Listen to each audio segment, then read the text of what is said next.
Are you trying to dominate your fantasy football league? Do you want so many championship rings it's impossible to sign autographs? Well, crack open a beer, pour yourself a glass of bourbon, and settle in, because you've come to the right place. Welcome to Hammercast.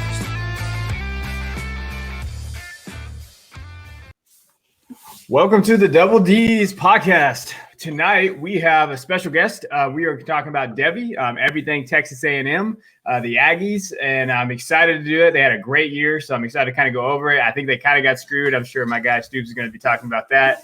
And so, we're going to be talking about Devy values, recruits, everything there. I appreciate you coming on, Stoops, and I would love for you to introduce yourself and just talk about where we can find you, your podcast, and everything that you want to plug. Yeah, man, I appreciate it. Like I told you, anytime someone says, hey, you want to talk some A&M? I'm like, sign me up. Me up. But yeah, you can find me over at the Devy Delight Podcast. That's where I do most of my talking with my buddy Ricky. We do all things Devy, right? We've got some cool things coming up. We're going to do some like player versus player type things, and we may agree on some players, we may not. We'll find out. But I'm excited about all of that stuff. We've got like the Music City podcast, or the network over there, a bunch of different podcasts through there. Yeah. Enjoy that as well. A lot of great people involved with that. Some big things coming. We've got some Devy content that we're kind of trying to work out the kinks on and get together. So hopefully we can make that happen. But man, it's fun. I enjoy it. Like I said, anytime A&M gets brought up, I'm game. I think Ricky's kind of tired of hearing me bring it up every week. I try and slip it in somehow. Well, I'm giving you a whole show, 45 minutes to an hour to talk about your Aggies. So, and we'll get in, and maybe a little Notre Dame. We'll probably talk about them. So just overall, they finished 9-1. I thought they had a hell of a year. Their one loss was to Alabama. And hey, we saw Alabama, what they could do. I thought they were the best team. And so, that was not a bad loss. It looks like Jimbo's turned that thing around. I actually thought it was a great hire when they hired him, because I think he can recruit the hell, and he's been recruiting the hell out of Texas. So overall, just your thoughts on the season.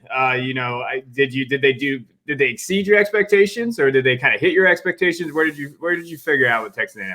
I think they actually exceeded my expectations. Mm-hmm. I was very, very happy with the way the season went.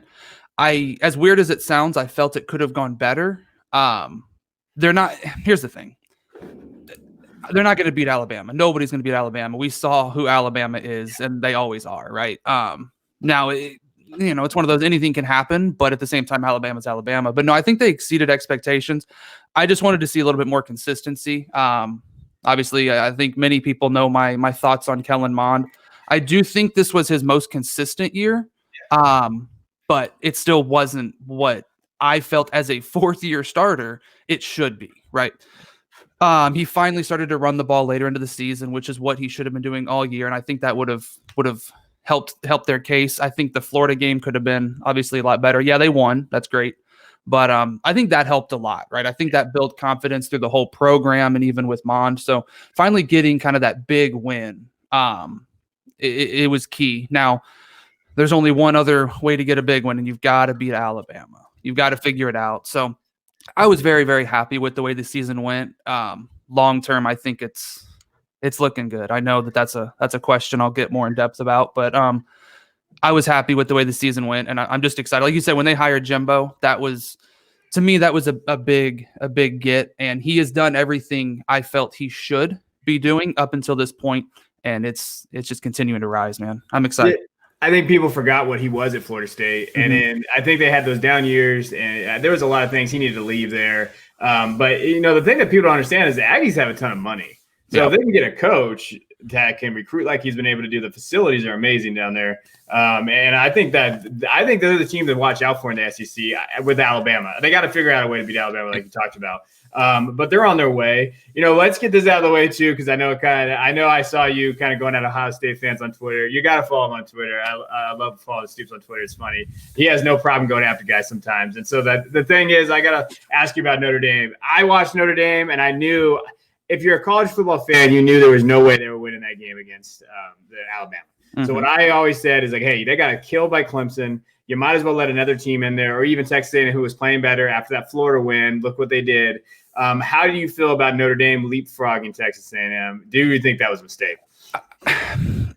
I don't agree with it. I do think that I think A&M deserved to be in. I think, and this is as ridiculous as this may sound, it's more for me. I don't think Ohio State should have been in. I don't. It should have been one or the other out of it, whether it's Notre Dame or Ohio State. I can understand why Notre Dame made it in because they did beat Clemson, albeit no Trevor Lawrence. And when I got attacked on Twitter for that, where I basically said, like, no one can really think Notre Dame's going to win this go around, right? Yeah. Because Trevor Lawrence is back and then he never played defense and blah. I got that whole thing at me. But he's right. He doesn't. But there's just certain players that when they're on the field or with the team, it's a different mindset completely, right? And obviously Clemson went out and basically blew the brakes off or whatever. But I felt more so Ohio State shouldn't have been in, and that is not me saying A&M has a better, more complete team, because Ohio State's obviously we saw what they can do, right? When they did play Clemson in the playoffs, but for me, it was they played 5 games, no fault of theirs for the other ones being canceled. I get that, but for the conference to essentially say, "Hey, you know what? Let's just go ahead and tweak these rules real quick. Let's let them get in." That's where I started to have some issues with it. So. It is what it is at this point. Yes. But do I think they got snubbed? 100%. Should they have been in over Notre Dame? Yes. Over Ohio State? Yes. I felt that. I just think it was one of those where I don't think the committee wanted to see a potential Alabama A&M matchup again and then a Notre Dame Clemson matchup for the third time. I think it's as weird as it sounds, and maybe again that's my bias coming out with A&M. I almost think that played a factor that the playoffs didn't want to see that again. So they did it a different way, but it's just more fuel, right? It's just more fuel for the program, for Jimbo, for the players coming back. I think it's just going to fuel them even more. I think, it's funny you said, I have a buddy named Rob, and he does a podcast with his wife, and he's a UCF fan. So you take his advice how you want to, but he calls the playoff the invitational because he feels like that they already selected the 4. They already kind of know it's not really a playoff. And I feel like when you talk about that, like optics, I don't want to have Alabama and A&M. I think that's kind of like that. If you looked at the season, you can't tell me A&M wasn't the best 4 going into that playoff, the way they were playing. Exactly. And that was just it. Like, if you look at the way they were at the beginning, look at it. The first game of the season, I was worried. Very worried. And then, of course, you get Alabama next week, and then it just kind of went. But as the season progressed, they looked way better. They finally found out who they were, right? Yeah.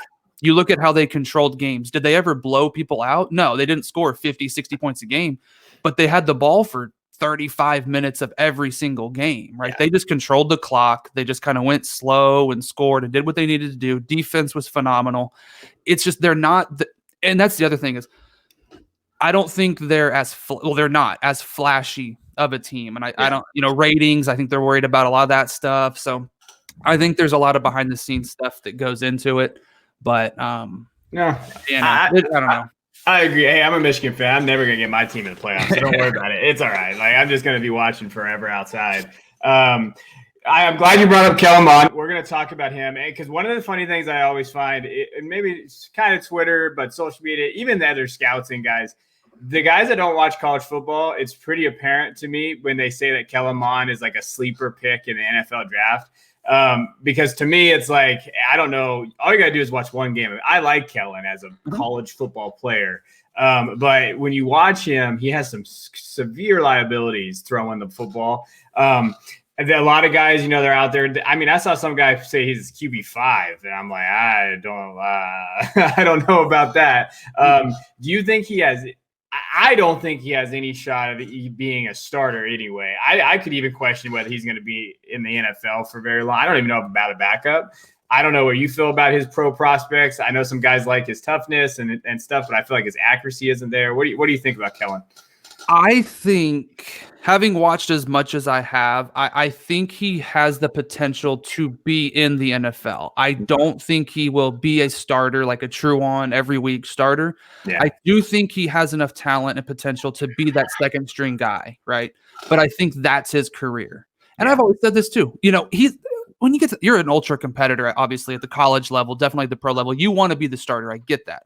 But for me, it's like, hey, I'm a second string career guy. Like, you make some good money at a quarterback holding the clipboard, He's got the competitive nature, so he's not going to want to just be that. But I think that's kind of his ceiling. You said it, just watch one of his games. the consistency, he just can't figure it out. And what really blows my mind is whenever everybody's like, well, he holds every record or just about every record, at A&M. It took him 4 years to break records that were set in 2. Mm-hmm. He should have broke those records. So obviously you have to have talent to break these records and do what he did. But he should have blew them out of the water in 4 years. And to me, he just never got better year after year. He just stayed the same every year. So the ultimate answer is I don't think he's going to be an ultra relevant guy. He'll definitely not be fantasy relevant. Yeah. I just think his running ability and his mobility basically will keep him around. He's stayed healthy. He's definitely stayed healthy. He's taken some hits, like you said. He's shown toughness, right? Yeah. But he's not going to be someone that you want to put in your starting lineup for fantasy purposes. I think he's just going to be a second string guy his career. And that's at best, that's at best. So it's going to be interesting though. I wouldn't be wasting a pick on him in the rookie drafts. I think people will, and I think you're going to be like, oh, wow, I thought he could be something. I wouldn't do it. Even in the 4th round, I'm not taking a shot at him. I read somewhere that it was actually kind of perfect for him. He's a half field reader, so he just sees half the field. He did a very good job. He only threw 3 interceptions this year. He had 19 touchdowns, 2,800 yards. Like, he did a very good job, but I felt like he was a game manager, and you watch Jimbo's play calling, and he had his running game, and he had everything there. I think Jimbo finally figured out Mon this year to where, okay, how can I limit what I don't think they wanted him to win games. They wanted him to manage them, like that kind of area. So again, for me, it's like, hey, I just don't see it. But yeah, I could see you.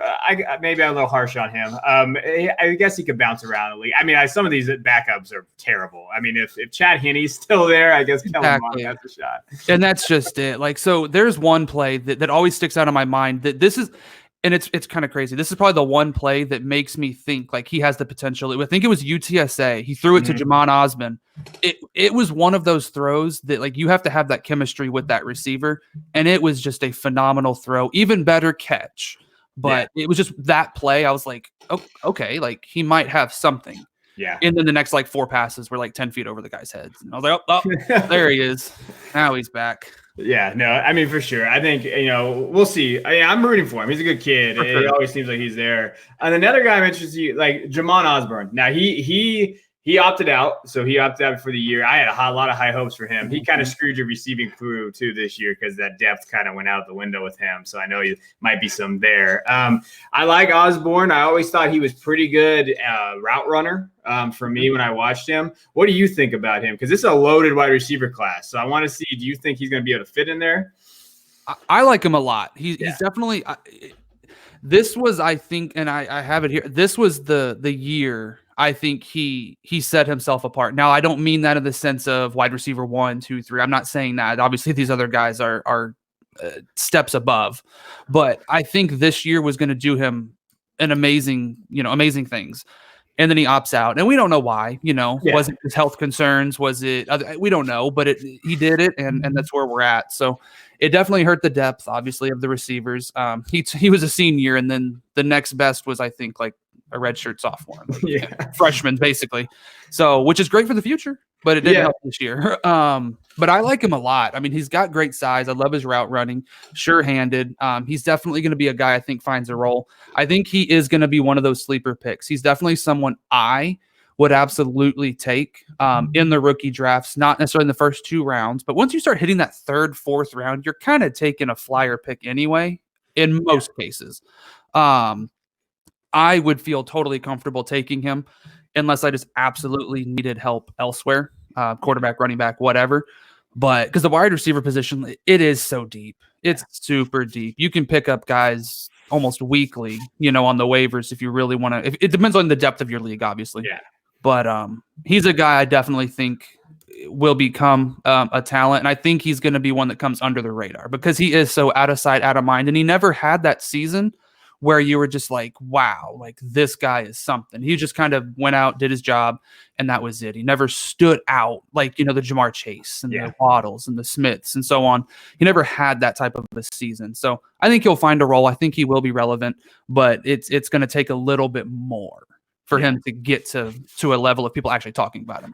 So to put in perspective, those listening on the pod, he had 66 catches his junior year, 870 yards and 5 touchdowns. And to me, I thought before the season started, before he opted out, he was one of my biggest gets for campus camp leagues and all those. I was like, hey, the production's going to be there because who the hell else are they going to throw the ball to? Mm-hmm. But the two things I like about him, he can catch, he's got good hands, and he is a great route runner. Now, he's never going to be, I think, a wide receiver one like you talked about, but he's going to, like you've said, but I think he can fit in that 2 or 3 role, right? He can get in there. He finds himself on a good roster to where he can fit. And I bet you quarterbacks are going to key in on him because he can get open. He can create that separation. So like you kind of mentioned, I like that idea of getting him later in those rounds just because, hey, you never know about him. He could just be that guy people forget about because they hear about all these top names out there. For me personally, there's some bigger names out there that guys talk about that I have Osborne over. I like Osborne better than Olave from Ohio State coming into this year. Now, obviously, Olave is coming back and all that stuff, but he does have a high grade, I think, if people looked at his junior year. Yeah. And the funny thing is, like with Kellen Mond, they were roommates in college. And I only know that because I said it on a game. I'm not that diehard of an A&M fan. I'm just throwing that out there. But Mond tended to target, for whatever reason, his roommate. Like it was just, and now Osmond, he's great talent. But once he opted out, you know who he targeted? Chase Lane, and that was his roommate. Yeah. So it's kind of like, okay, so it's the chemistry aspect, but it's just funny how like there's other guys out there, you can throw it around, and he did throw it to Weidermeyer and Anaya Smith, and he didn't spread it around, but Chase Lane was the guy that it was almost like, where is he? Oh, there he is. Yeah. But so I think this was a big year for Jamon, and it is what it is. We've still got draft process, however that's going to look, and then hopefully he'll be able to raise his stock a little bit. He's definitely not going to be an early pick though, for sure. No, he's a day 3. Hopefully, this not having a combine is going to kind of hurt him big time. Is there anybody else on there that's leaving? You guys have a young team. I didn't really see anybody, but I didn't know if you had anybody else out there. No, it's just basically the entire offensive line left, which will be huge. But luckily, A&M does have a pretty good track record of recruiting well in the offensive line position and boosting the talent there. So hopefully that doesn't come back to hurt us. But really outside of that, everyone else is coming back. I mean, tight ends are coming back. Receivers are obviously coming back. Running backs. It's pretty much everyone's returning. Offensive line, I think, is the big loss. If I'm going to narrow it down, that's the big loss. Well, that'll be a big thing to see next year, how that kind of works. Now, what we're going to do is go into Devy guys now on their depth chart now. And there's a lot of Devy guys on this team, guys. You guys are going to want to grab these guys. If you're starting a Devy league, I think the quarterback here we're going to talk about right now is someone that you need to target early because I think a lot of people are sleeping on him outside of maybe Texas and some diehard Devy guys. They don't know who this kid is. So go ahead and tell us about Haynes King. And I'll kind of mention him too, but I know you talked about you were excited because the season's over. Now you get to see Haynes, and I'm excited too to watch him. Yeah, it was at a point during the season where Mond was just looking so rough. And again, I already said it, he kind of did start to get a little more consistent and turn it around. Yeah.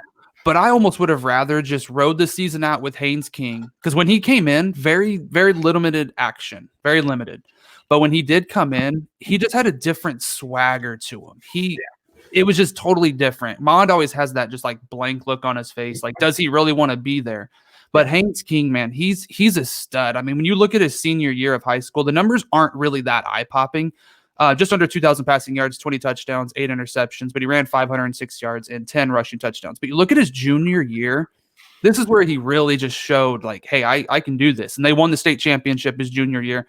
He threw for 3,879 yards, 42 passing touchdowns, 4 interceptions, ran for 664 yards and 8 rushing touchdowns. So he's that mobile quarterback that Jimbo wants. He can throw the ball. He looked good in the limited action that he came in. Now, he did come in against Alabama. Right. Only threw for 33 completion percent of 33%, 17 yards, did throw an interception, but he ran the ball 5 times for 43 yards. Right. So the fact that and against a defense like that, he did look rough. But again, that was basically his first action, right? Yeah. Live action in a game. And of course, going against Alabama is not going to make it easy. But the fact that he was able to find some room on runs. Right. Yeah. I just think with repetition, he's going to be fine. He's going to be a top guy, right? I think he's going to be ultra talented, or he is ultra talented. I think he's going to definitely help this offense continue with what they're doing. And just watching some of the practice film that, kind of not leaked, but that gets posted on Twitter or posted around, like, he's looking good. I'm very, very excited. He was the 5th ranked dual threat quarterback coming out of high school. So 131st ranked player in the class. Man, I'm excited. I'm so excited. I was hoping to see him more this year, kind of just like, hey, just go ahead and sit Mond. Let's get him out there. Yeah. But obviously we didn't see that. And again, I'm happy with the way the season ended, but now we've got to address that position. And that's a big one. We saw now, obviously Joe Burrow was Joe Burrow, right? That was phenomenal. But we saw what happened with LSU. They had to replace that quarterback. And obviously Kellen Mond was not Joe Burrow, but even replacing a quarterback, like, it's tough. So I'm hoping we can make it happen. And I think with his abilities, it's going to be good. I've always found that the quarterback position is so hit or miss in college. I mean, that's why in the rankings, when I look at them, I always laugh. These top guys, if you go through like 247 Sports 3 years ago, guys, and look at the top 10 quarterbacks, you might know one, maybe two. Yeah. And then the other guys, you're like, hey, who the hell is that? Like Keaton Slovis was the 27th ranked quarterback 2 years ago, and now he's a top 5 maybe prospect at that position. Yeah.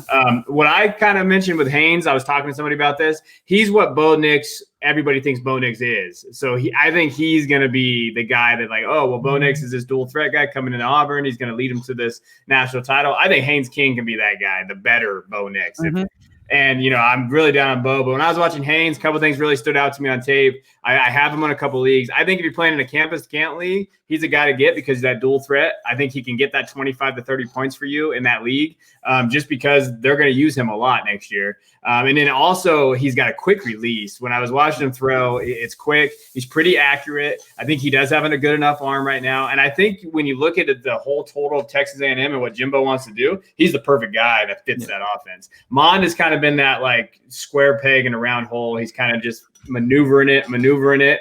I think Haynes is that square in a square. He's just going to go. And I don't think they're going to miss a beat, to be honest. I think he's the type of quarterback that can beat Alabama, right? When we talk about what kind of quarterback can beat Alabama, we've always seen this. Now, we're not talking about Johnny Manziel here, but just that guy that can actually kind of limit what Alabama can do, that dual threat guy, and with the running game. I really love him. I think he has a really good value. I would not go against drafting him in like the 3rd or 4th round in Devy drafts if you're startup Devy. If you're kind of Devy depleted, I wouldn't mind taking him in the 2nd round or even possibly in the 1st, depending on what your quarterback situation looks like. I think he's that good. And I'm hoping he is. I mean, there's just certain players when you watch in high school, right? Obviously, when you're the guy, you're going to look just far and above, talent wise than everyone else. But there's just certain guys you watch them and you're just like, he's got something, right? Yeah. And then again, very limited action this time, but even just what we saw the little bit on the film or game film, live reps, it's kind of like there's something there, right? So I'm hoping he does exactly what you're saying because it's time. And we're finally we're seeing now Jimbo's guys are there, right? Now kind of at this point, like that previous recruiting class to when Jimbo got there, they're starting to graduate or declare or kind of go. So now it's Jimbo's guys, right? Yeah. It's finally kind of coming around to his full recruiting classes, and it's time. It's exciting. Time happens.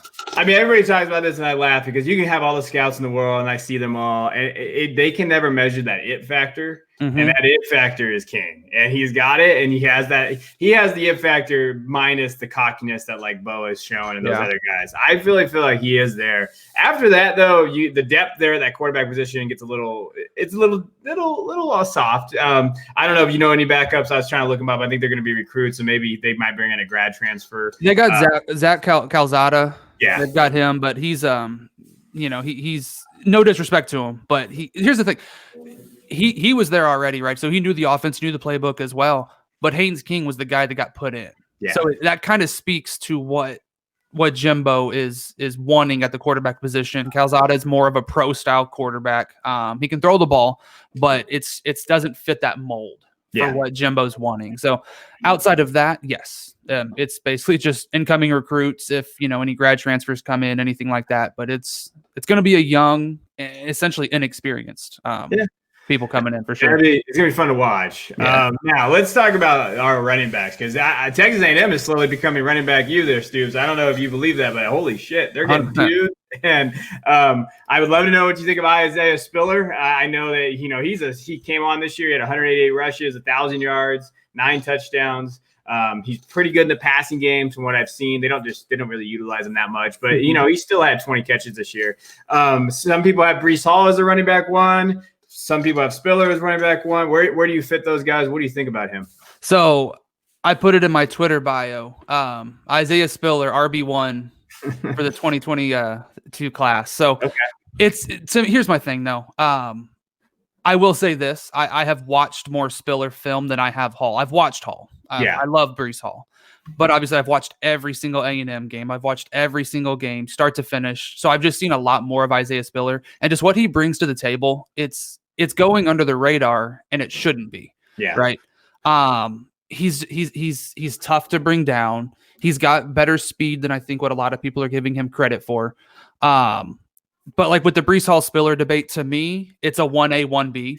Yeah. I will never, ever fault someone if they put Breece Hall at 1, right? Breece Hall is a phenomenal talent, but I just think Spiller deserves more recognition for what he's doing. He played probably, I don't know this exactly, but at least the last 2 to 3 games with some form of an injury. Turns out it was a broken toe. Yeah. Some people don't even play with turf toe, right? Yeah. He ended up not playing. I think it was the second half, which is why some of the other guys started to step up, but it's second half of the bowl game. But to play a couple weeks, you could see him limping around, right? He was not in any type of a comfortable state. But no, I love Isaiah Spiller. I mean, he's 6'1", 225, and he's quick. Like he's just so physical of a runner. And like you said, he can catch the ball. It is not necessarily his first ability, right? He can do it. He's just not asked to do it as much. They've obviously got some other guys that they throw the ball to out of the backfield there. But, man, I think Spiller is going to continue to just explode. Well, let me ask you this. I'll put you on the spot a little bit. Where would you rank him in the running backs this year? Where would you have him in this Harris, Javonte Williams, Etienne? After that, it's like it gets a little murky. But where would you put him in this group? I think I would put him in the – I would say probably somewhere in between the 5 to 7 range. Okay. Just kind of think outside. I mean, Etienne, Harris, they're far and above everyone else. Yeah. I still like Kenneth Gainwell. Yeah. I'm coming around more on Williams. Actually, so how I was talking on the Devy Delight, how we're going to have those verses. We're going to have a Michael Carter versus Javonte Williams debate because I think Carter's closer to Williams than what people are really, really giving credit for. And there's just a couple other guys that I just off the top of my head though, I was 5 to 7 range. Is where I would put him in this class. That's fair. I mean, I think that if you're drafting next year, if he doesn't on a roster, I still think he's a first round pick because you got to get that stud cow running back. Go grab him. As far as Breece Hall goes, I think it's just gonna be 1A, 1B like you talked about all year. Metrics. I think Breece Hall. I think Spiller can. They both are that fast. They're fat. They're quick. They're fast enough. But when we think we laugh all the time when we think we want these top end speeds. They're not going to be that guy. So when you're watching their tape, the one thing you're going to see is, hey, they don't go crazy fast. There are some limitations there, but I love Spiller's footwork. I mean, he is a master when he gets that line of scrimmage and hitting those bursts and those holes, and his vision. That's what I think kind of sets him apart a little bit from Breece. I think Breece is an overall better back, but I think Spiller can jump that gap. And like you said, he had a broken damn toe, guys. A lot of you guys, you stub your toe and you can't play for like 3 weeks. This guy out here is playing with a broken toe. What do you think of the backup? He had a huge bowl game. Devin, what do you think of him? I think he's what I have in my notes is fast, right? He set track records. He's just a fast guy with great football abilities, right? Yeah. So it's one of those where he's definitely going to be, I think he's going to be the number 2 next year. I think he's kind of solidified that. They'll put Anaya Smith out more, which was the plan this year, but they kind of had to bring him back for injury and just playing his talent. But I think Devin's going to definitely be the number 2 guy next year. I think he's earned himself more playing time. What we saw that second half, we knew the talent was there, but he showed it, right? He finally showed it. And North Carolina is not a slouch of a team, right? We saw that they've got some good defensive players. That Mac Brown, I know we're talking A&M here, and that's awesome, but Mac Brown, what he's doing in North Carolina is phenomenal, right? Mm-hmm. North Carolina's never been a football school. Yeah, they had a couple years here and there where they had some winning record, but let's be honest, they've never been a football school. It's looking different now, right? North Carolina basketball is not looking so hot from what I've been reading. But anyway, Devin, man, I think he's the guy. He's going to be the number 2 guy, right? Technically, if you want to say third, cool, because Anaya Smith can be back there, but I think they've got other plans for Smith. But I think Devin, he's earned himself that role. It's going to continue to rise, and I think that's going to help with Spiller's health. Spiller's the workhorse; he's going to get the touches. We know that, but it's going to be nice to have a little bit of a break, and it's a change of pace. Absolutely, a change of pace for sure. With Devin, and you pronounce his last name for me because I don't want to be that guy. So I think it's A-Chain. A-Chain, yeah, okay. I think is how you say it. Yeah, I think so too.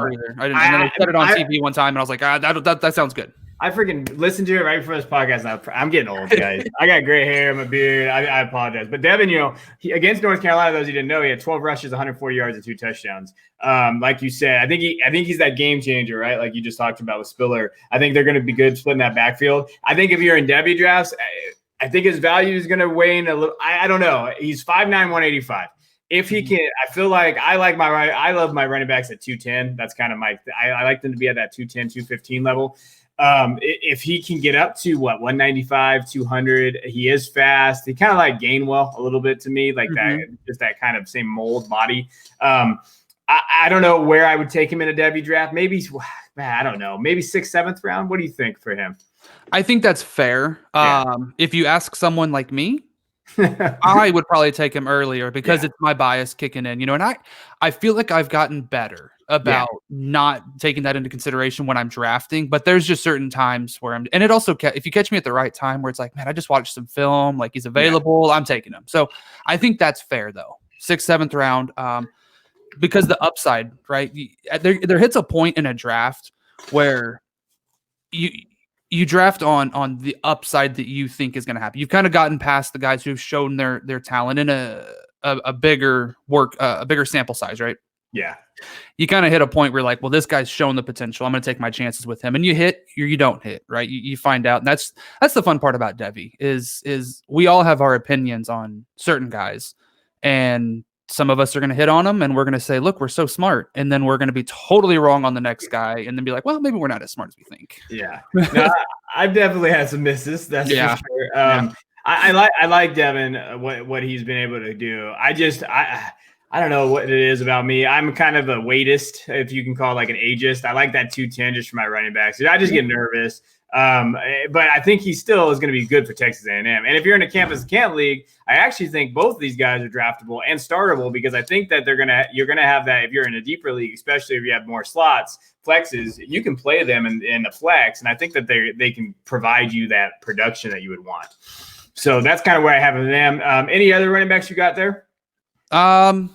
No, not at the moment. That's actually it, really. Yeah. That's really those two guys, and then we'll be talking about our boy LJ in a little bit. All right, wide receiver. This is my love child, Anaya Smith. I've been on him probably just as long as you. You've obviously been on it longer, but I loved watching this kid.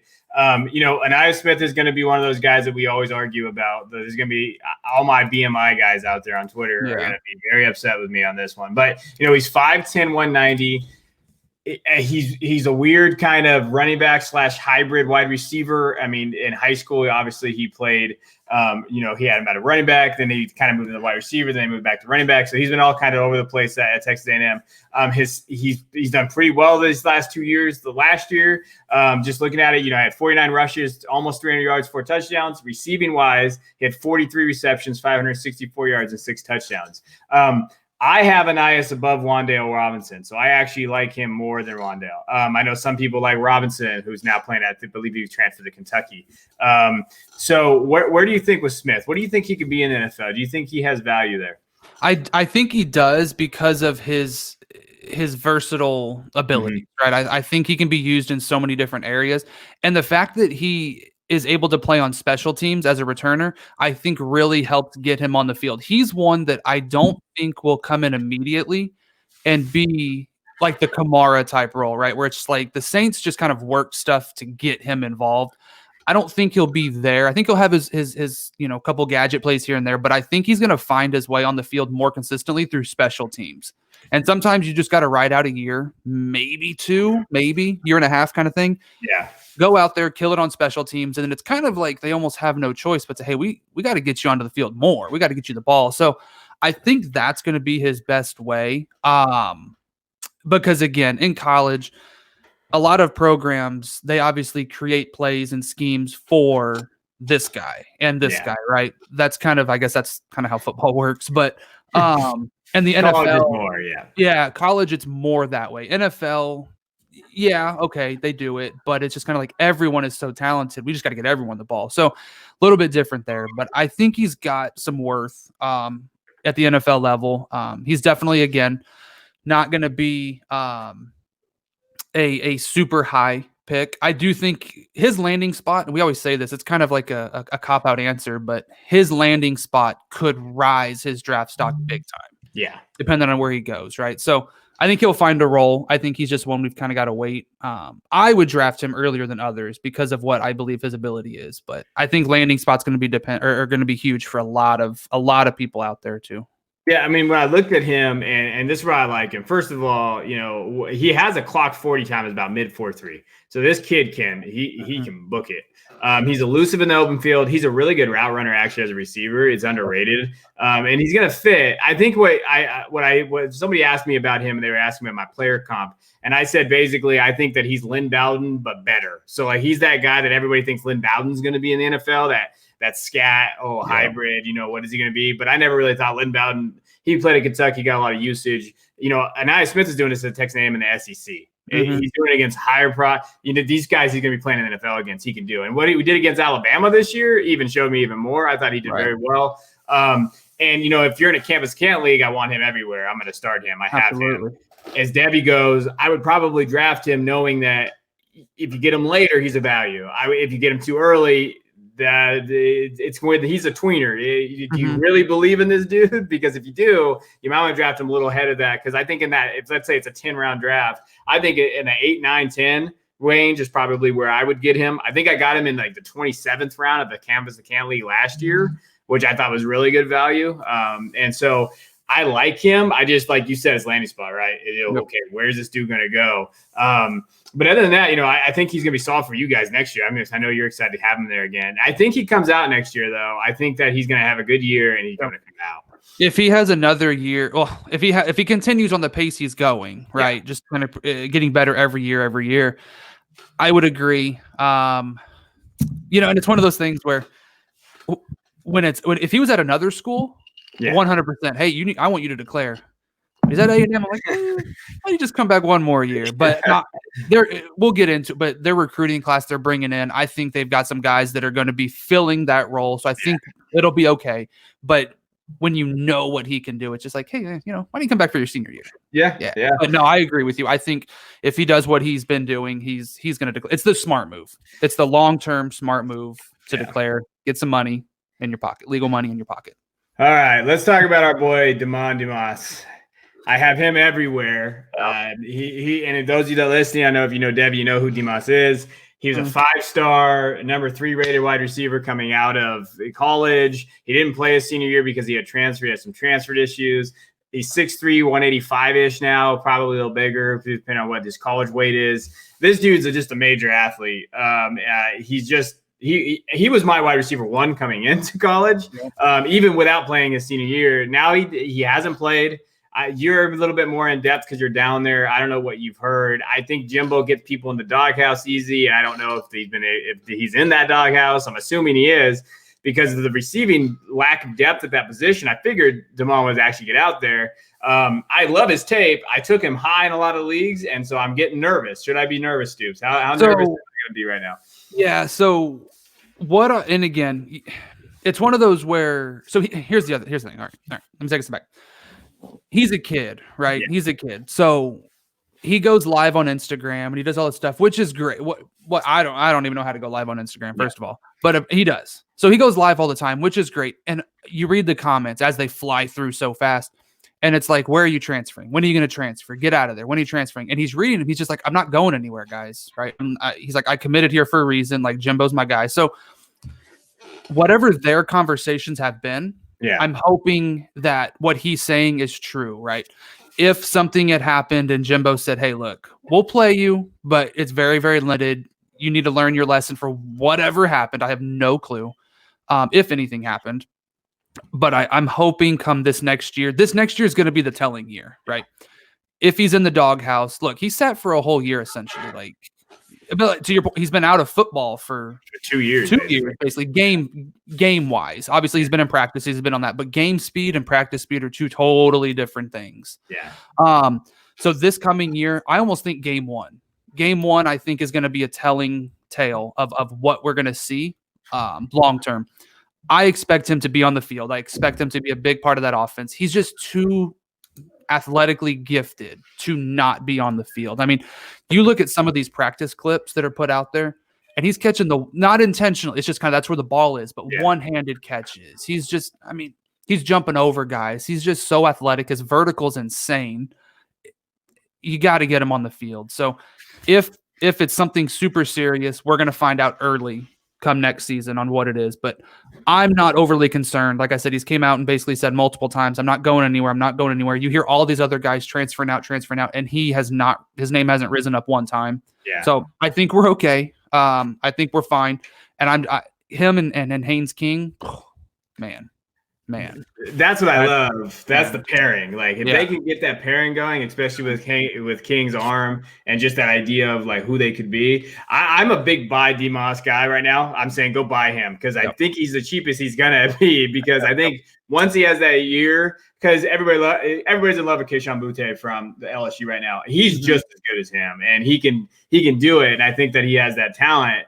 I would go buy him because I think he's cheap. And if you're still and in the draft, look for him to fall because everybody's gonna be like, oh, he can't do it. He's been out of football for 2 years, blah blah blah blah blah blah. So that's the time to go get into these guys and get that value. Because I mean, last year I was in some pretty big leagues with guys like Dynasty Nerd guys, some other guys that knew all about him, and he was going in probably the 4th round, 3rd, 4th, 5th round in that area with everybody coming back with Jamar, Bateman, all those guys in those drafts. So for me right now, I bet you could get him late, probably 8, 9, 10.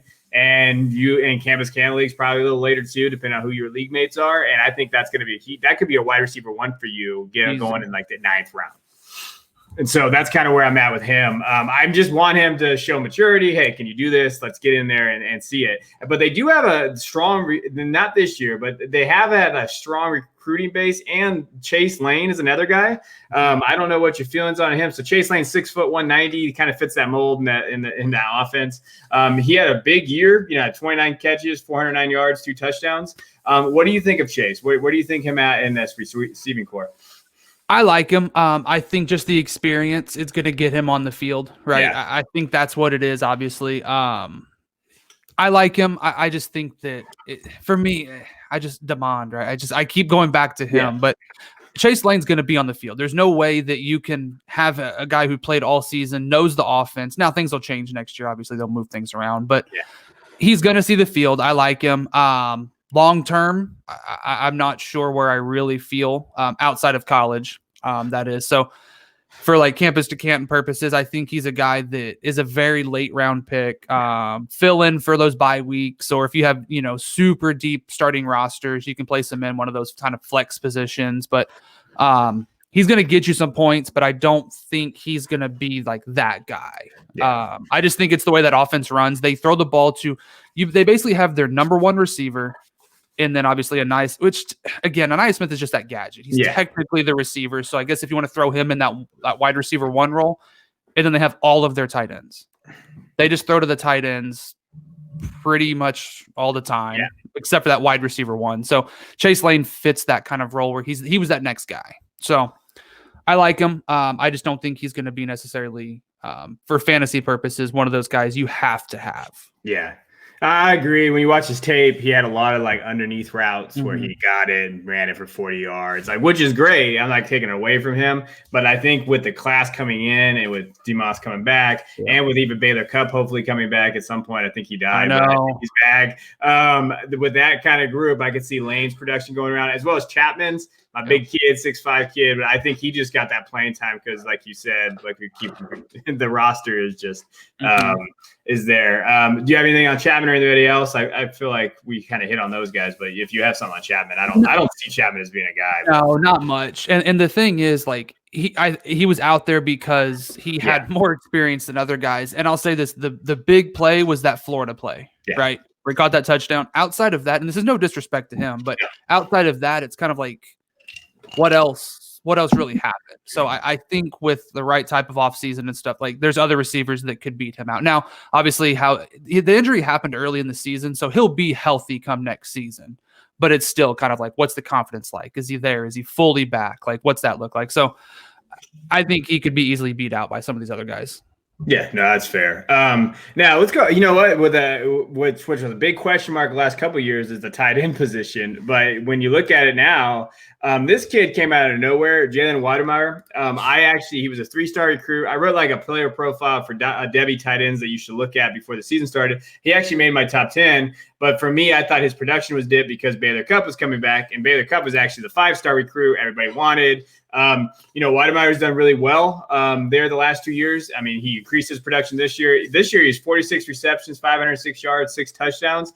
I saw somebody that's pretty highly respected in the Devy community talk about him being tight end 1 next season. I don't know. What do you think about him? Where do you think his tight end is he? I agree with that 100%. Reason I say that, he's got the athletic receiving offensive tight end body style, playing style that you want, but he blocks. That to me at the next level, that's what it takes. You've got to do both, right? Yeah, you can have your blocking tight ends and your receiving tight ends, but if you can do both, they have to put you on the field. And the thing is, like, you watch that North Carolina game when Devin broke that last touchdown, really, that kind of separated everything. To me, what stood out was, great run, but go back and watch it. Weidemeyer had the block that set it all up, right? He set everything up with that block. And I was very happy when I went to Twitter. It was, great run, but more often it was just like, did you see that block? Look at that block by Weidemeyer. That to me is what separates someone from a great, college tight end to a potential NFL prospect. Now, obviously, if you're just ultra athletic and catch the ball, then you're gonna make the NFL. But I just think that's what gets him that edge is he can block and he can get out there and make plays, pass catch, touchdowns. Obviously, good red zone threat. I agree with that. I 100% agree with that, and I'm just happy to see other people saying it too. Because again, well, you're an A&M fan. You're an A&M fan. You're supposed to say that, but it's like other people are saying it too. So I'm just happy to hear that I'm not the only one. No, you're not. I mean, I liked him. One of my said before the season, I said that he has a ton of potential as an inline blocker, flashes impressive drive blocking ability, and I was really high on his blocking because I felt like you talked about, he could transfer over, and I just wanted to see if he could match his production, and he did. Right? Okay, his freshman year, he had 447 yards, 6 touchdowns, so he actually improved on every metric that you're looking to improve. It'll be interesting to see if he can continue that, but he's massive, 6'5", 260. He's a big boy. And I think what I like about him is I'm a sucker for good stories. The fact that he was a 3-star, no one really even thought about him coming out. He was actually I think the 3rd or 4th tight end recruit coming into Texas A&M. And he's shown work ethic, right? And if you're looking for guys that, hey, do they want to improve? And Weidemeyer could be that guy. And that was a guy going undrafted. He might even still be available in some leagues because people just slept on him the last 2 years. And that's a guy to look. Now you might hate me for this, but I drafted Baylor Cupp in a campus to Canton league before Weidemeyer this season going into this year because I think Cupp is the real deal, but the dude just can't stay healthy. And that's what's so sad is it's – and I hate to say it, but there are just certain guys that it just happens, right? Yeah. It's just one of those where one injury happens as minor as it might be, and then there's on the other end as serious as it could be. And I'm pretty sure he's had 2 serious leg injuries. So, and especially being a tight end, what's the number one way that you get tackled? Your legs, right? So that is a major concern, but for him, just as a human being in general, I hope he's okay. I hope he comes back healthy. And then the flip side, being an A&M fan. Yeah. I hope he can come back. Because, he was the guy. Everyone was like, Baylor Cupp. Because Sternberger, he was gone, right? So it's like, Baylor Cupp is the guy. And then he got hurt. Now Weidemeyer's the guy. But I just hope he stays healthy. Yeah, I think, he's had 2 leg injuries and he has season-ending shoulder surgery too. So the dude, when I watched him and you look at his tape from high school, it's funny, it's comical. If you ever watch these guys' tapes from high school, just how big they are, and who they're getting tackled by. They're getting tackled by that 5'2" kid in my history class. Yep. I always make fun of it. But, he's 6'6", 245. And he was tight end 1 coming out of high school. If he can put that together, I think he's the type of guy that I take a shot on if I'm in a league, because he probably got drafted if the Devy League is older, but if it's newer, he's a guy that you can get late because he's been injured. And I like taking risk on these type of guys with these high talent and just these athletic dudes. And at tight end, what we've seen in the past, these athletic guys, like I wouldn't compare him to Pitts, but look at Kittle and these other guys that are just very good at blocking. They have these big catch radius. Obviously he has a background, NFL background, Cup, with Cooper and all those different guys. So for me, I feel like he's a guy to take a risk on. But I just want to stay healthy. I just feel bad. I just want him to be healthy. That's all I care about. That's all I'm looking for. And then other than that, those are the 2 tight ends I definitely would look at. I definitely want to get into the recruiting class. You guys are killing it on the recruiting circle. Texas, I don't know if this is the highest ranked nationally ranked, but I think it might be. Is 7th nationally right now is what they're at.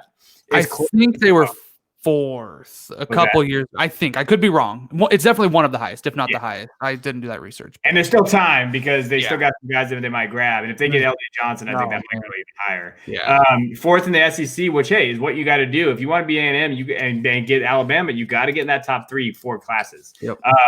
There's some guys that I really like. Why don't you tell me before we get into LJ, what are some guys that you kind of stood out to you while you're going through that class? Yeah, so obviously they've got their top recruits, which I'm super excited about. But the ones that really stood out to me are kind of lower down the list. So there's Marcus Burris. He's a defensive guy, but he just stood out on the film. I was watching, and I should have looked up the other guys, but his teammate basically. So there's the strong side and there's the weak side, defensive ends, right? Yeah. The weak side defensive end, I forgot his name, but he's going to LSU. He's who I was watching. I was like, man, that dude's this. And then I started watching other guys jump off the film. You're like, well, who is this guy? And I was like, oh, he's going to A&M. And I was like, that's him. So Marcus Burris is another guy I'm super pumped about. But Amari Daniels and Keith Brown. Okay. They went to high school together. Brown was basically, he's listed as an athlete, right? He plays defense, but he's basically receiver / running back. He is 5'10", 174, so he's, again, weight-wise, like to see a little bit more. But I think Daniels and Brown are those 2 guys that I was talking about that can come in and take that Aniyah Smith role, right? But those are the 3 guys that I'm really, really excited about. Obviously, you've got Shamar Turner, the 5-star defensive end. I'm pumped about that one. But the guys, and one thing I've loved about what A&M done in Jimbo is they find those. The other 3 guys are all 4-stars, but they find those lower 4-star, 3-star type guys, and it's because they've got the work ethic. They don't mind putting in the time and the effort that it would take to get up. Right, they can beat out these 5-star guys who just kind of think that, and there's just certain 5-star guys. They come in and you wonder, well, I'm a 5-star guy. Like, why? I should be playing. Yeah. It's like, oh, okay, well, this other 3-star is beating you right now. So it's just one of those where I just love that they can find guys like that.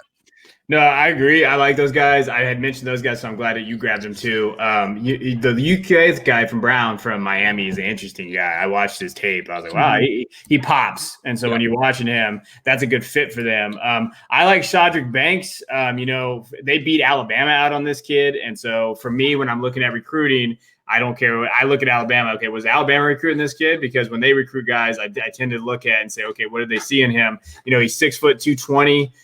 Right now, when I was looking at kind of he's the 25th rated wide receiver in the nation. But he's a guy that can kind of get in there. He's a stocky guy. I think he can play the slot and be on the outside. He's got good playmaking. He's pretty strong. He had a broken foot his junior year, but he looks like he can fit. And for me, so I think with that wide receiver depth, Shadrack Banks is a guy that keep an eye on. Campus Canton Leagues, keep an eye on this kid. I don't know Devy yet, but Campus Canton Leagues is someone there. Eli Stowers, he's 6'4", 215. He's a massive wide receiver. And he kind of reminds me, it's funny because we at A&M, we obviously Mike Evans was there, but when we look at these guys, they haven't had these big wide receivers out there. They tend to get these 6'2", 6 foot guys, and Stowers seems like he's got to put some weight on, but he's 6'4", 215. I really like what I see from him. Did they move him to receiver? He was a quarterback coming out. They said he's dual. So they said, I was looking at 247, and they said that he's done both. He could be a quarterback coming in, but like they said, because of they could move him around. He's an athlete. But again, if he comes in there, I know they compared him to that, but they did say if he goes play quarterback, the comparison was Desmond Ridder. So from, whatever. For college purposes, that's great, but yeah, not for. So, depending on what he is, depending on what Eli is there, I like him. If he does play receiver, he could maybe go into that dual quarterback role. And then the other big dude is Fernando Garza, tight end from Katy, Texas. And they have some pretty good recruiting. They're 6'5", 244. He's a late stash. He's probably not somebody you grab yet, but that's a good name maybe to keep an eye on out there. And I think I like about Texas A&M now. It seems that they can develop tight ends. So if you're going to kind of look for some guys that you can maybe stash or even just keep an eye on, is that those backup tight ends from programs like Miami, these other places that do these tight ends. That's someone that I really like there. Okay, let's talk about LJ Johnson. LJ is he flips. He's been flipping his recruiting back and forth. He's the number 3 ranked running back. Give or take in the country, top 5 for sure. He's considering Texas or Texas A&M, and so Texas just obviously had a coaching change. What do you think at LJ, and do you think he's going to come to Texas A&M? I was very, very confident probably a month ago, and I still think that there is a chance, right? Obviously, it's down to it's the final 2, and it's A&M's in there, but I just wonder I don't know how close he's looking at the recruiting classes coming in as well, right? A&M's got some solid. Now they're not ranked as high as him per se, but A&M has some running backs already. So it's kind of like, does he want immediate playing time? Now that being said, Bijan Robinson is no slouch at all. So I just think the quicker playing time is at Texas. That's just kind of my thought process on that. But at the same time, you don't know what direction is that program going to take 2, 3, 4 years to finally kind of flip around. And I think they will. I really do. And obviously being an A&M fan, I'm, Texas. But anyway, no, but Texas, they're another school. Like they always have top recruiting classes. So I'll make this quick, but at work, a guy's a huge Longhorns fan. I'm a huge A&M fan. But what we always talk about is we have top 5, top 10 recruiting classes. We haven't done anything with it, right? Yeah. That's kind of the same thing. So it's just one of those where Texas has the talent. I just think that with the coaching changes, it's going to take a little bit of time to get where they want. And then you look at A&M like, hey, we're making that move, right? Yeah. Do you want to be a part of it now? Do you want to be a part of the progress? It's just, what do you want? So I'm hoping he comes to A&M. Obviously, the talent's there, get him on the field, but I'm not as confident as I was a month ago. I'll say that. Yeah, it's an interesting thing. I think there's 2 things I'm looking at. I know that he likes Tommy Robinson, your guys' running backs coach, and I know that Tommy Robinson has recruited him, and he's done a very good job of running backs. So if you're looking at it from a prospect perspective, okay, who could I go to develop? I think Tommy is one of the best running back coaches in the country, to be honest with you, and he's been able to produce that, and I like that. And then if you look at, like you said, Bijan Robinson's there. I think he could be running back 21 in that class. I think he could be running back 1. He's that damn good. It took him some time. I think that what we Sarkisian going to Texas, he was getting recruited by Alabama. So there is that connection a little bit. And so that's the outlier for me. Is I thought he was going to Texas A&M, but you see on most draft boards or on recruiting boards, Texas is kind of going there. So maybe that connection with Sark has done something for him. I don't know necessarily if that's the key, but dude, if they got LJ Johnson, that running back class would just be it would be stacked. Yeah, like that's LJ Johnson is the type of guy. If you get him, that means your program is here to stay in national championships day. Like that's how good I think he is. So it'll be exciting. I don't know. We'll see how that goes. I mean, he's 5'10", 204. I'll definitely be adding you on Twitter when that happens, and I'll have to see what you feel there. Sure. What do you think about next season? How do you feel about next year? What do you think? What do you think is a good season next year? So I looked at their schedule, and looking at it, I actually think the only game they lose is Alabama. I still. Now that could change throughout the season, but looking at it right now, I still think they just got to have the thing is it's a home game. That helps massively. Assuming we have fans.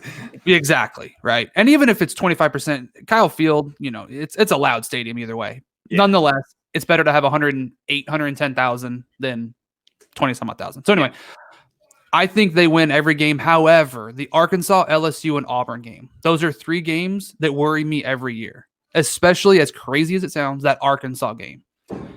Arkansas could be the worst team in the country, but there's just something about that game that is always tough, right? LSU, they could flip it around. Auburn, Bo Nix could have the game of his life, and you just don't know. So those 3 games worry me, but I think they're a good enough team. I think they're going to make that push. So I think next year they lose 1 game, and it's to Alabama, which unfortunately means they will not be in the conference championship game, which is what they need to make that college football playoff push comfortably, not have to sit at home and hope that ESPN, who hates A&M, doesn't talk down on them. And then the college football playoff committee, there's a whole lot. You just go out there, win, you keep it in your hands. But I think they lose 1 game next year. That's what I think. I think that they're a top 3 team in the SEC. I really do. And I think that they're, everybody says who's going to be the demise of Alabama. And, LSU had that flash in the pan. But I think, as much as I love Coach O, I think he's more Gene Chizik than he is Saban. I think he had just that year where everything just came together for him, and he had that. So when you're looking at the long-term outlook, I love Texas A&M's long-term. Yeah. And I think Jimbo can be that next guy to step in. And I don't want to be that guy and say, oh, they're going to win national championships every year, but they can compete for national championships every year. And I think that's kind of where their base is. I think I truly believe this. I think and this is taking this next year into consideration, I think within 2 to 3 years, A&M will win a national championship. That's how confident I am with their recruiting class, what Jimbo's doing, and the way that they're producing talent. I truly believe within 2 to 3 years, they will have won a national championship. Right. I 100% believe that. You heard it here first, Hammercast. Yeah. You see this? We're going to come back to this in 2 or 3 years. I know, but I can agree. I think that with the way they're recruiting, that's how you win. You have to have players. When I was reading the Saban book, he talked about, hey, you can call whatever play you want, but if you have shitty players, it doesn't matter. Yeah. And I think that they're setting themselves up for the future. I love that pick. I think that I think they can. And because the thing is this: when you look at it, right, they were a young team last year, went 9-1 overall. You look at it next year. So basically, what I'm saying is, so this coming up season, get those growing pains out of the way, still win all your games, look good, all that stuff. Then that second year hits. King is now even more experienced. You've got Demas out there who's more experienced. The offensive line, they're all now juniors, soft. You know what I mean? The defense. I think when they get that game time experience, they're gonna figure it out. Yeah, I really believe it. I agree. I thought they overachieved this year. I was expecting what they did this year, next year, and then I think they're a year ahead now. So now it's exciting to see. So I kind of want to wrap it up for 2 things. I want you to tell me, who is your favorite Texas A&M Aggie? Is it our boy Manziel, or what do you got out here? Who is your favorite Texas A&M? Yeah, so most people would think it's A&M. I actually grew up in Kerrville. Well, I grew up in Bandera, but I went to college in Kerrville. So I watched Manziel in high school. I actually met him a couple times. Super cool guy, even though what you see, I know. Super cool guy, down to earth. He just kind of had his wild side, which I never got to see that. But anyway, no, it's Christian Kirk. Okay. I love Christian Kirk. I've loved him since his day one, at A&M, and then he just kind of continued to rise and rise and rise. He's the reason I'm not a diehard Cardinals fan, right? Yeah. But he's the reason I am a Cardinals fan in general. Okay. But yeah, Christian Kirk, he's my favorite Aggie player of all time. Well, I have him everywhere, Stu, so I wish that he would do better next year. So I'm hoping – I drafted him a lot this year. I'm hoping Fitz is gone, that we can see that, we can see that growth. But, hey, man, I really appreciate you coming on.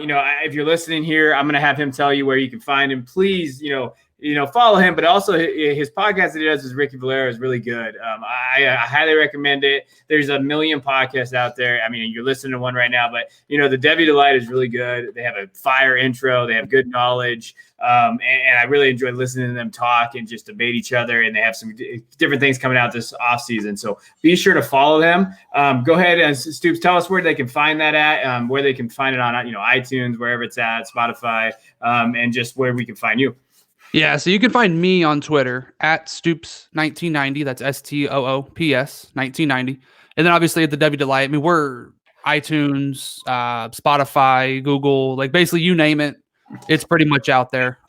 We're pretty much anywhere you can find podcasts. That's really it. You know, I don't do much else. We've got the network, like I said, so we're gonna try and get some things together to help. I know they do like their NFL rankings. We do our Devy rankings on our side, so we're gonna try and get some stuff together. There's some stuff up our sleeves. Let's just say that. So hopefully we can make that happen and get it out relatively soon. But we'll get that figured out. But yeah, Twitter, Devy Delight. That's kind of where you can find me. Yeah, hey, do it because you know he's gonna find good stuff. And if you're an A&M fan, you definitely need to be following him because I love watching his feed during. And now that Kellen Mond's gone, I can't see it anymore. I used to love watching him talk about it. So, you know, for me, you can follow me at @DuBois_22, Hammercast.com. We have a bunch of articles going up. You know, we have a bunch of different things. We had our most recent pod was the top 12 dynasty wide receivers.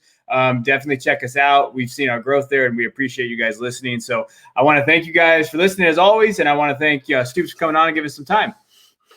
Appreciate it. Did you get all that? If not, make sure you head over to Hammercast.com, subscribe, and join the Hammer Nation. Until next time, keep grinding.